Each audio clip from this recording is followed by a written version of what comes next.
उसका इंतजाम करना है।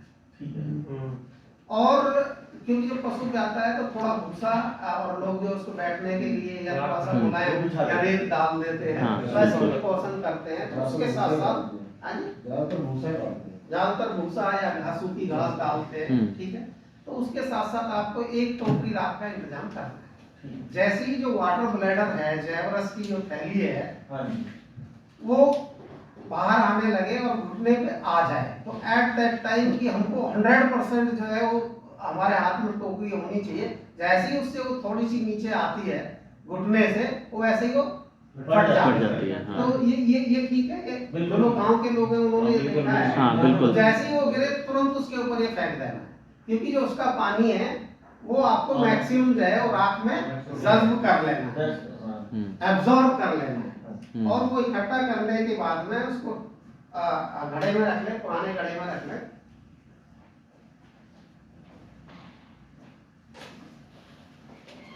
भाई साहब बिस्किट बिस्किट का पैसा नहीं मिल रहा है क्या? थोड़ा थोड़ा पूछ लेना, मैं तो बता देता। बहुत पुण्य का काम कर रहे हो। बहुत अच्छी चाय पिलाइए, भले ही एक एक बिस्किट दीजिए, लेकिन क्वालिटी ठीक होना चाहिए। नहीं सर, बहुत अच्छा कर रहे हैं, बहुत अच्छी है चाय, बहुत अच्छी। जो परसेप्शन है, जो कस्टम है, उसके पीछे का एक कारण है। बिल्कुल। कि जेल को अगर आप कुत्ते बावले हो जाते हैं, छोड़ देंगे तो उसको कुत्ते खाना बहुत पसंद करते हैं। हाँ। कुत्ते खा जाते हैं, देखा होगा आपने। और जो कुत्ता उसको थोड़ी भी खा लेगा, 200 ग्राम भी खा लेगा, वो कुत्ता 1 से सवा महीने के अंदर सूख के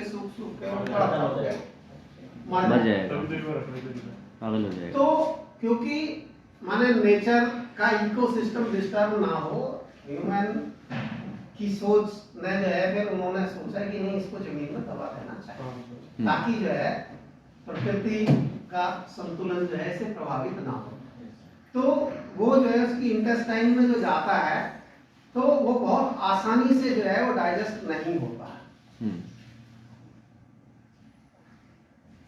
तो उसको प्रॉपरली डाइजेस्ट होने के लिए क्या करना है कि एक तो कुत्ते से बचाना है और कुत्ते को बचाना है? दूसरा क्या है कि इसका बेस्ट यूटिलाइजेशन सोचना है। तो जो जैव रस है जिसमें वो जीव पनपता है, वो that is the extremely precious gift for the newborn baby, है ना? चाहे जिसका हो, जिसका सीधा जन्म होता है, तो वो जो जैव रस है उसको संभालता है, प्रोटेक्ट करता है। तो बहुत अच्छी चीज होती होगी, ईश्वर की बहुत कीमती चीज रहती है या रहती होगी, अमृत है। तो अब जो राख में इसको ले लिया और प्लेसेंटा जब आ गया, तो प्लेसेंटा इसको जो पुराना घड़ा है, पुराने घड़े में इसको राख को डालिए और फिर जेल को डालिए, फिर ऊपर से थोड़ी सी राख डाल दीजिए और उसको जो है टाइट करके जो है सील कर दीजिए, है ना? किसी भी चीज से, पॉलीथीन से कर दीजिए, चाहे आप मिट्टी का ढक्कन से कर दीजिए, चाहे आप आटे को लेप बना के उसको कर दीजिए and leave it for 50 to 70 days, है ना? बेटर ये है कि अगर आप इसको पेड़ के नीचे रखेंगे, माने किसी भी फ्रूट वाला जो पौधा है उसकी जड़ में आप दबाएंगे, तो जड़ में 50 से 70 दिन ये रहने पे ही उसका जो रेसिडुअल इफेक्ट है, माने even if you don't apply in the field, माने इन रेस्पेक्टिव प्लांट, अगर खाली इसके नीचे दबा के छोड़ देंगे तो you will get the extremely beautiful fruitful result. और जो पौधे से फल का साइज है वो करीब 10 से 40% तक बढ़ जाता है। फ्रूटिंग, जो फ्रूट बियरिंग है वो रेगुलर हो जाती है। और वो पौधे में अगर कोई बीमारी भी हो तो वो भी जो है, इनके यहाँ पे बेलपत्र का पौधे पे शायद दबाया था और वो पौधा सूखा हुआ था, क्यों शिव कुमार जी? और वो पौधा हरा हो गया और वो अभी हरा है। ये बात 2017 की है ना शायद? तो वही एक कहावत है ना कि हाथ का अंगन, हाथ का कंगन, आरसी क्या और पहली को फारसी क्या। तो कई बार जब जिस चीज को आप अपने हाथ से कर लेंगे उसको कभी भूलेंगे नहीं और रेगुलर करते रहेंगे तो फिर तो आप उसके एक्सपर्ट हो जाएंगे। तो ये था एक। और इन्होंने जब से मैंने इसको जाना सीखा है तब से कभी Thank you, वो sir. जेल को कभी भी वो वेस्ट नहीं नहीं करते। और ऐसे ही इन्होंने कई फसलों पे, कई पौधों पे उसका एप्लीकेशन किया है, सब में रिजल्ट अच्छे मिले। खाली इन्होंने नहीं किया, मेरे पास करीब करीब 50-60 किसानों का फीडबैक है। बीज उपचार के लिए बोला है उन्होंने, तो ये 50-60 दिन में तैयार हो जाता, 50-70 दिन में निकाल लेंगे इसको। तो सर हमें नहीं बोलना, कोर्स के बाद आपसे ज्ञान लेते रहेंगे। ये प्रिपरेशन देखिए, हम ऑर्गेनिक और मैक्सिमम फार्मिंग में बात करते हैं कि जेब का पैसा आपका जेब में रहना चाहिए, बाजार की तरफ नहीं जाना चाहिए।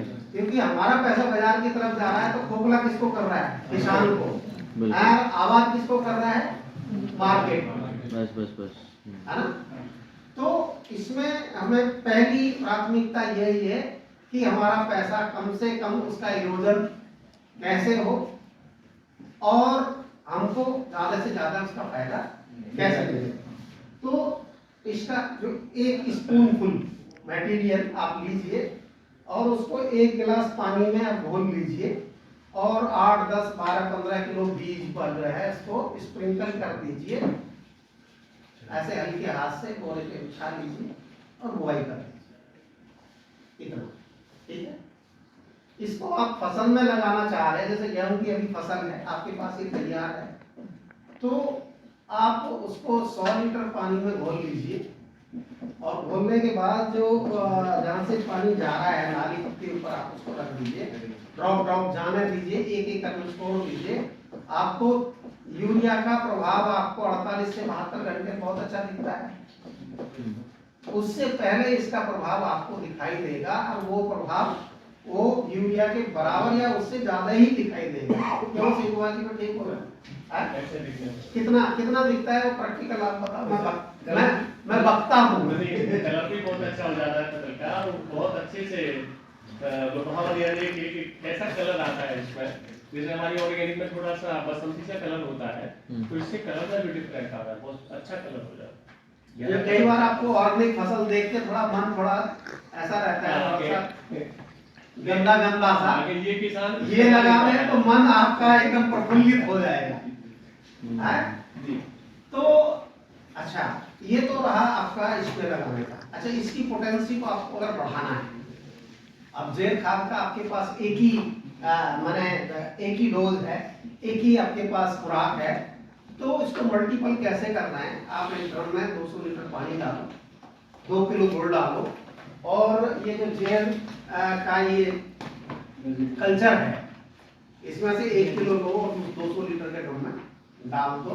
डालने के बाद 48 घंटे तक रखो और इसका 5 से 10% का माने 10 लीटर में या 20 लीटर में आप इसका 1 लीटर डाल के स्प्रे कीजिए। आप जो 300 से 400 रुपए का जो लिक्विड फर्टिलाइजर लेते हैं पर लीटर, और ये कितने गुने का काम कर रहा है, समझ में आ रही है? तो ये बना के भी बेच सकते हैं? हाँ? बना के बेच भी सकते हैं? बेचने की बात तो मैं नहीं करता हूँ।